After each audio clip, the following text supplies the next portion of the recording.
आपने इस वीडियो का थंबनेल देख लिया होगा कि 2021 के लिए एक संदेश।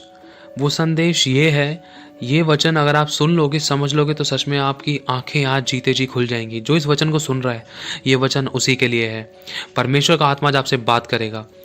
आपको मालूम होगा, आपने एक कहावत सुनी होगी, अब पछताने से क्या फ़ायदा जब चिड़िया चुग गई खेत। और इस विषय में बाइबल हमें बहुत बार चेतावनियाँ देती है, समझाती है, और बहुत खतरनाक संदेश इस बात से हमें मिलता है। तो दो कैरेक्टर आपके सामने लेकर आना चाहूँगा, इस बात को ध्यान से सुनना। अब आप अपने आप को परखना। परमेश्वर का वचन दो धारी तलवार से भी ज़्यादा चौखा है और जीवित और प्रबल है, जो सुनने और सुनाने वाले को आर पार छेद देता है। और दो कैरेक्टर हैं जो आपके सामने अभी पेश किए जाएंगे। एक का नाम है लाजर, जो घाव से भरा हुआ और दर्द पीड़ाओं से भरा हुआ और परेशानियों से भरा हुआ एक धनवान व्यक्ति के घर के बाहर डेवड़ी के पास छोड़ दिया जाता था। वो धनवान व्यक्ति बहुत शाही वस्त्र पहनता था, उसका खाना पीना बहुत अच्छा था और रोज़ाना बहुत बेस्ट तरीके से उसका चाल चलन, उसका खान पान और उसका रहन सहन बहुत एक शाही घराने की तरह होता था, एज लाइक राजा महाराजाओं की तरह।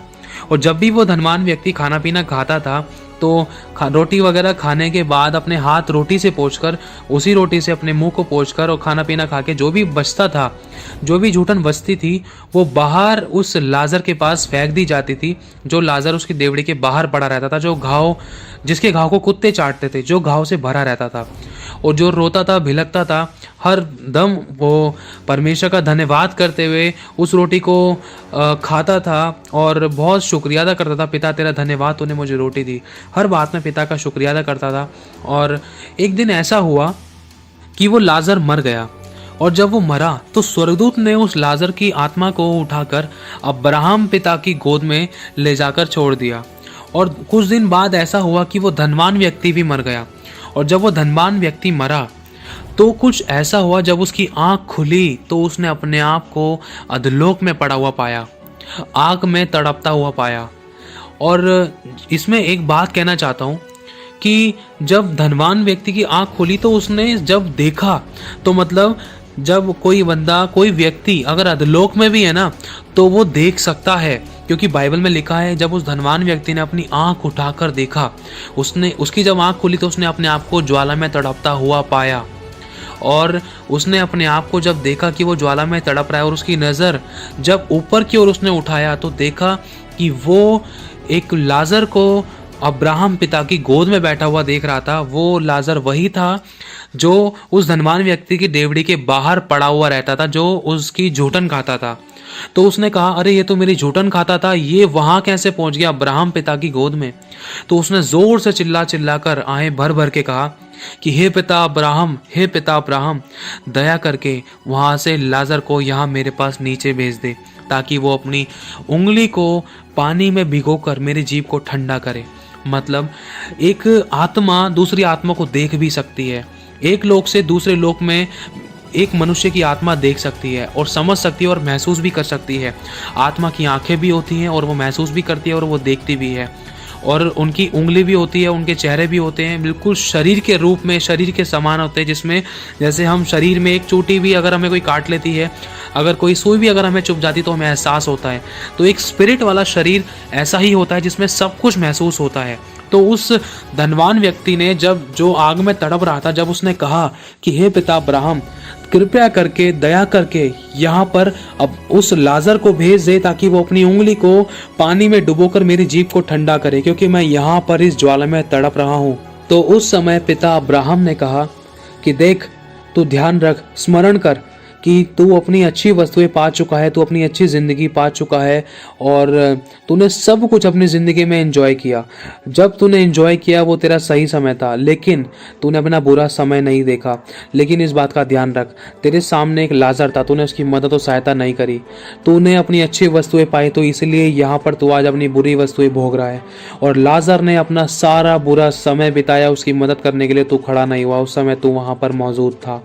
और लाजर ने बुरी वस्तुएं पाई, लाजर ने अपना बुरा टाइम देखा, तो आज वो यहाँ पर मेरे साथ स्वर्ग लोक में है, अच्छी ज़िंदगी पा रहा है।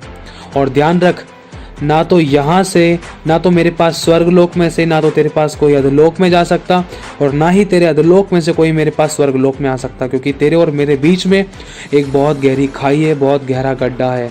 इस बात का ध्यान रख। तब उस धनवान व्यक्ति ने जोरों से चिल्लाकर कहा, हे पिता अब्राहम, दया कर, दया कर। और एक बात मैं तुझसे कहना चाहता हूँ कि मेरे पृथ्वी पर 4 भाई और हैं। कृपया करके लाजर को मुर्दों में से जिलाकर वहाँ पर मेरे भाइयों के पास भेज दे, ताकि वो यहाँ पर ना आए जिस कारण मैं यहाँ पहुँचा हूँ। मैं नहीं चाहता कि मेरे भाई भी इस दर्द को सहें, इस मृत्यु को सहें, इस अधोलोक की ज्वाला में तड़पे। मैं नहीं चाहता, इसीलिए मैं चाहता हूँ कि तू अब उस लाजर को वहाँ पर पृथ्वी पर मेरे भाइयों के बीच में भेज दे, ताकि वो उसकी गवाही सुने और उस पर विश्वास करे कि हाँ, कि उनका एक भाई अधोलोक में तड़प रहा है और उसी ने मुझे भेजा है। तो उस समय पिता अब्राहम ने कहा, देख, इस बात का स्मरण कर, याद कर कि तेरे पास भी भविष्यद्वक्ता और मूसा की व्यवस्था, भविष्यद्वक्ताओं की पुस्तकें भी हैं। परमेश्वर की योजना तेरे पास थी, लेकिन तूने उसको स्मरण नहीं किया, तूने उसको नहीं पढ़ा, ना ही तू उसके अनुसार चला। तू अपने ही रुतबे में, अपने ही घमंड में, तू अपने ही बातों के कामों में, अपनी ही बुद्धि, ज्ञान और समझ के अनुसार चला। तूने भविष्यद्वक्ताओं की पुस्तकों पर मनन नहीं किया और ना ही तूने मूसा की व्यवस्था पर मनन किया। इस बात का तो ध्यान रख। और दूसरी बात, अगर तेरे भाई भविष्यद्वक्ताओं की सुनेंगे और मूसा की व्यवस्था जो दी गई है अगर उसकी मानेंगे, तो वो बचा लेंगे अपने प्राण को, क्योंकि जीवन और मरण की बातें तेरे सामने रखी है, उनके सामने रखी है। लेकिन फिर भी परमेश्वर का वचन कहता है कि मैं कहता हूँ तुमसे कि तुम जीवन ही को चुनो। और तू कहता है कि लाजर को मुर्दों में से जिलाकर मैं वहाँ भेजूँ। इस बात का ध्यान रख। प्रभु यीशु मसीह भी मुर्दों में से जी उठने के बाद बताता रहा, 40 दिन तक तुम्हारे बीच में जिंदा चलता फिरता रहा। उसका विश्वास किसने किया? उसको लोगों ने जीते जी क्रूस पर चढ़ा दिया और उसके जी उठने के बाद भी उसका इनकार कर दिया। तो इस बाइबल की सच्ची घटना से हमें ये शिक्षा मिलती है। एक बात आपके सामने पेश करने जा रहा हूँ। खुदा का आत्मा आपकी मन की आंखें ज्योतिर्मय करे और आपको ज्ञान और प्रकाश का आत्मा दे। मनुष्य की आंखें 2 बार खुलती हैं, उसमें से उसको सिर्फ एक ही मौका मिलता है। एक तो जीते जी, अगर जीते जी किसी मनुष्य की आंखें खुल गई ना, तो वो धनवान व्यक्ति की तरह अधोलोक में ना तो तड़पेगा और ना ही उसमें जा पाएगा। अगर मरने के बाद खुली तो उसको कोई वहां से बचा नहीं सकता, क्योंकि परमेश्वर का वचन जीवित और प्रबल है, क्योंकि परमेश्वर अपने वचनों से बंधा हुआ है। उसने जब पाप के कारण अपने बेटे को छोड़ दिया था, जब यीशु मसीह ने हम पूरे जगत के पापों को, पूरे मानव जाति के पापों को अपने ऊपर ले लिया था, तो यीशु मसीह ने एक गवाही दी थी, कहा था कि हे मेरे पिता, तूने मुझे क्यों छोड़ दिया? क्योंकि व्यवस्था का वचन था कि मैंने तुम्हारे पापों ही के कारण तुमसे अपना मुंह छिपा रखा है और मैंने तुम्हारी प्रार्थनाओं को नहीं सुना। क्योंकि वचन कहता है कि परमेश्वर पापी से प्रेम करता है और पाप से बैर करता है, पाप से नफरत करता है।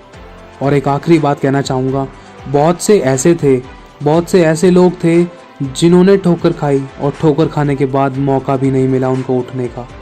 और मैं फिर से कहना चाहता हूँ कि बहुत से ऐसे थे जिन्होंने ठोकर खाई, जिनको मौका भी नहीं मिला दोबारा से संभलने का, या दोबारा से ऊंचा उठने का, या दोबारा से अपने आप को संभालने का, या दोबारा से अपनी ज़िंदगी को सही बनाने का, सही रास्ते पर चलाने का। इसीलिए एक बात और कहना चाहता हूँ, क्योंकि एक कैरेक्टर बाइबल में ऐसा दे रखा है जिसका नाम है एसाव। एसाव को मन फिराव का अवसर भी नहीं मिला।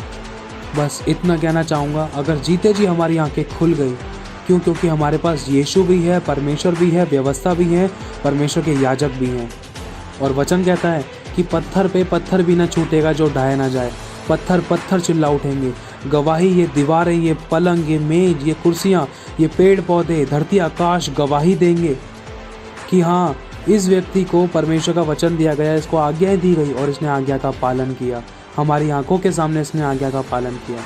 और आखिरी बार आपसे कहना चाहता हूँ कि वचन कहता है पाप की मजदूरी तो मृत्यु है और आज्ञा पालन की मजदूरी पृथ्वी पर बहुतायत का आशीषित जीवन और स्वर्ग में अनंत काल का जीवन है। अब चुनाव हमारे हाथों में है कि हम इन सभी बातों को जानकर, परमेश्वर की व्यवस्था को जानकर, परमेश्वर के वचन को जानकर, यीशु मसीह की क्रूस की मृत्यु को जानकर और उसके जी उठने को जानकर, हर बात के पक्के प्रमाणों को जानकर, उसके अंत के दिनों के बारे में चिन्हों को जानकर अपने आप को क्या हम उसके ग्रहण योग्य बनाते हैं? क्या हम उसके लिए अपने आप को तैयार करते हैं, या हम इन सब बातों को इग्नोर करके अपनी अभिलाषों में डूबकर परमेश्वर को छोड़कर, त्याग कर अपनी इच्छा को पूरा करते हैं? ये हमारे हाथों में है, क्योंकि वचन कहता है, मैं फिर से कहता हूँ कि जीवन और मरण की बातें मैंने तुम्हारे सामने रखी है। फिर भी मैं कहता हूँ कि तू जीवन ही को चुन। 2021 की शुरुआत होने से पहले हमें अपने आप को जांचना है और परखना है कि क्या हम परमेश्वर के वचन के अनुसार चल रहे हैं या नहीं चल रहे हैं, क्योंकि परमेश्वर का वचन एक आईना है। परमेश्वर का वचन हमें हमारे दाग धब्बे झुर्रियां दिखाता है। अगर जानबूझकर हम पाप करते हैं तो फिर लिखा है कि कोई बलिदान बाकी नहीं है, क्योंकि ये सारी बातें हमारे सामने खुली हुई हैं। हम ये नहीं कह सकते प्रभु हमें ज्ञान नहीं है, हमें किसी ने बताया नहीं, हमें किसी ने सिखाया नहीं, क्योंकि वचन है दोषी ठहराने के लिए। क्योंकि यीशु ने कहा था कि वचन स्वयं दोषी ठहराएगा, और लिखा है कि हे जवान अपनी जवानी में आनंद कर और अपनी जवानी के दिनों में मगन रहे, अपनी मनमानी कर और अपनी आंखों की दृष्टि के अनुसार चल। मतलब आंखों की दृष्टि के अनुसार हमें पता है हमारी आंखों के सामने क्या गलत है क्या सही है, तो हमें सही का चुनाव करना है। और लिखा है परंतु यह जान रख कि इन सब बातों के विषय में परमेश्वर तेरा न्याय करेगा। लिखा है 2 कुरिन्थियों 5:10 में, क्योंकि अवश्य है कि हम सब का हाल मसीह के न्याय आसन के सामने खुल जाए कि हर एक व्यक्ति अपने अपने भले बुरे कामों का बदला जो उसने देह के द्वारा किए हो पाए। बस इतना कहना चाहूँगा, हमारी ज़िंदगी की पुस्तक लिखी जा रही है। खुदावन के हाथों में है कलम, वो जब चाहे कुछ भी कर सकता है। जीवन और मरण की बातें उसने हमारे सामने रखी, फिर भी मैं कहता हूँ कि तू जीवन ही को चुन। प्रभु आपको ज्ञान और प्रकाश का आत्मा दे और आपको 2021 के लिए मजबूत और सामर्थ्य रूप से इस्तेमाल करे और तैयार करे प्रभु के आगमन के लिए। आमीन।